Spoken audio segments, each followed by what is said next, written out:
The police are taking the accused to various locations and in fact related to the crime and trying to find out if the accused modus operandi, the route that was taken on part of the police, is the case is now being investigated. Of course, this information that is now coming in suggests that possibly not one but several other celebrities were said to be on his hit list when it comes to committing robbery. But Shivani, that seems to be the main focus that the police is now looking into. He is not an Indian national. He did not have any valid documents. How did he make his way in Maharashtra? Where all was he working before that? And of course, when it comes to his intention, was it just to commit robbery or was there else also intended as per his crime is reported?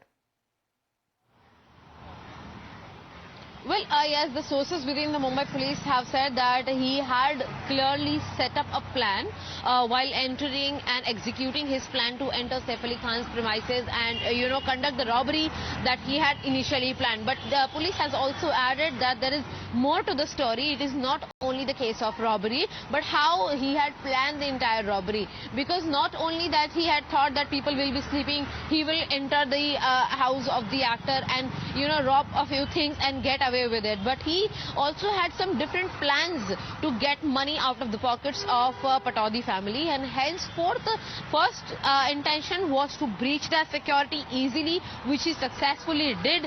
Later on he stayed near that house for approximately 2 hours, because in the CCTV also it is shown that before the attack between 12 to 2 a.m. there is no new person entering the society premises or the apartment of the actor, and henceforth he had entered the society quite earlier, stayed there for a while. Thorough the plan was recce that was done by this individual before committing the crime, and he was successful as far as when it comes to breaking in the apartment of Saif Ali Khan, where the actor himself was grievously injured. This is all part of the investigation that is now being conducted by the Mumbai police. Thank you very much, Shivani, for joining in live. With that, the Morning News Hour continues on the other side of a very short break. Stay tuned.